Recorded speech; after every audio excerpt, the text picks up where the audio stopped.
dhaqaatiirta iyo bahda kale ee caafimaadka ayaa soo saaraya saacadihii ugu dambeeyey digniino ku aadan in laga feejignaado cudurka coronavirus oo ay sheegeen in kiisaskiisa oo cusub lagu arkay magaalada Muqdisho ee caasimadda Soomaaliya iyo meelo kale oo ka mid ah Soomaaliya halkan oo ah isbitaalka Martini ee magaalada Muqdisho waxaa 24 saac ugu dambeysay la dhigay dad kala duwan oo markaasi dhaqaatiirtu ay xaqiijiyeen in laga helay cudurka coronavirus waxaana hadda ay jiifaan isbitaalka Martini ee magaalada Muqdisho oo kal hore dawladda Soomaaliya ay u diyaarisay in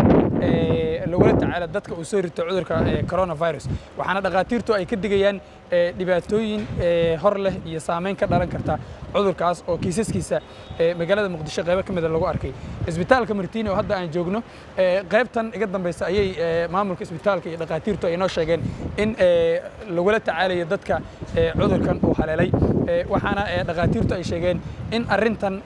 ay ku soo aadayso iyada oo markaasi maalmihii ugu dambeeyay magaalada Muqdisho dadka ku nool ay sameynayeen isku imaatin aad u fara badan oo ay ka mid tahay ciyaarihii kubadda cagta ee dawlad goboleedyada iyo gobolka Banaadir oo maalmihii ay socdeen garoonka aad dadku isugu imaanayeen sidoo kale xaflado iyo munaasabado kala duwan ayaa dhacay oo dhaqaatiirtu ay sheegeen in loo aaneyn karo in kiisaskan uu sii bato isla markaana loo baahan yahay in feejignaan dheeraad la muujiyo agaasimaha isbitaalka Martini ee magaalada Muqdisho Dr. Cabdirasaaq Yuusuf Axmed Jalaaluddin oo telefishinka dalsan u warramay waxa uu sheegay in saacadihii ugu dambeeyay isbitaalka Martini la dhigay ilaa iyo dhowr qof oo markaasi dad laga keenay isbitaalo kale oo markii hore u tageen xanuun caadi balse dib loo xaqiijiyay in coronavirus uu haleelay halkan hadda lagu dabiyo hadda waxa soo kordhay waxa waa in magaalada Muqdisho ay aad baahsanaan weyn uga jirto calaamadaha xanuunka hergebka oo eg qandho daran qufac qalalan waxaa dad badan oo ka cabanaya madax xanuun ay nolol muuqatay inuu jiri karo faafitaan ba'an ee xanuunka sababtana waxa xamar ka dhacay isu imaatin balaaran oo ciyaarihii inta lagu qabtay dad badan gobolada ay ka yimaadeen isla markiina ay badatay maxaa raadaya in faafitaan oo xanuunka hergebku eg walaaca hadda jiro oo maanta iyo shalay soo kordhay alertiga waxa waaye in dad badan la ildareeyeen shaqooyin ka fasax qaateen iskuulada ka fasax qaateen jaamacadaha ka fasax qaateen isbitaalada oo ay xanuun guryahooda la jiifaan tirooyinka isbitaalka hadda Martini waxaa maanta u jiifta xanuunka coronavirus 3 qof oo xaaladooda aad iyo aad ay u roon tahay oo degan oo hadda wax khatar walwal ay u siin jirin maadaama ay aad u yaraatay feejignaantii xanuunka laga qabay ama gabi ahaan xogaa walwalkii uu dadka ka ba'ay which is very positive markay si dhinac laga fiiriyo dadka noloshooda wataan haddana waxaan isniri amay u baahan tahay in dadka lagu baraarujiyo inay baaritaan sameeyaan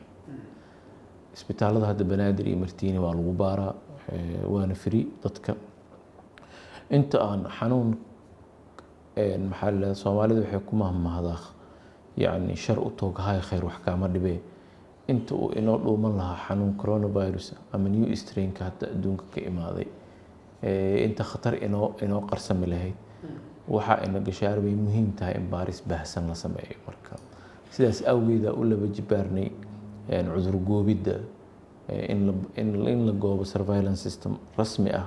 uu shaqeeyo oo hirgalo oo la ogaado xansaf marka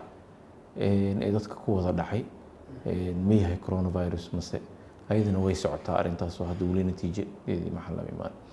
laba arin ayaa dadka kula talinaynaa inay si volunteer isku baaraan markay calaamadaha isku arkaan inay sidoo kale u hoggaansamaan haddii ay soo baxdo ololo baarid oo ay wasaaradda caafimaadku rabtay inay sameyso tusaale ahaan maxamed cabdi xasan idli raadiyaha telefishinka dalsan Muqdisho Premier Wallet waa application cusub oo uu ku keenay Premier Bank faa'iidooyinka Premier Wallet waxaa ka mid ah waad iska diiwaangelin kartaa adigoo jooga goobtaada dadkaan account-ka ku lahayn bangiga Premier waa ay iska diiwaangelin karaan Premier Wallet dukaamada iyo ganacsiyada kala duwan ayaad wax uga iibsan kartaa lacagaha waxbarashada caafimaadka korontada ayaad ku bixin kartaa lacag ayaad u diri kartaa qof kale laguguna soo diri karaa si fudud account-kaaga iyo Mastercard-kaaga Premier Bank ayaad ku xiran kartaa kana maamulan kartaa lacag ayaad ka dalban kartaa asxaabtaada ama waad ogolaan kartaa lacag lagaa soo dalbaday dhaqdhaqaaqa lacagahaagana waad kala socon kartaa ganacsiyadu waxa ay leeyihiin ab u gaar ah oo ay kala socon karaan xogta lacag bixinta macaamiishooda intaa iyo in ka badanba ka hel abka Premier Wallet oo kala soo deg hadda Play Store-ka ama App Store-ka Premier Wallet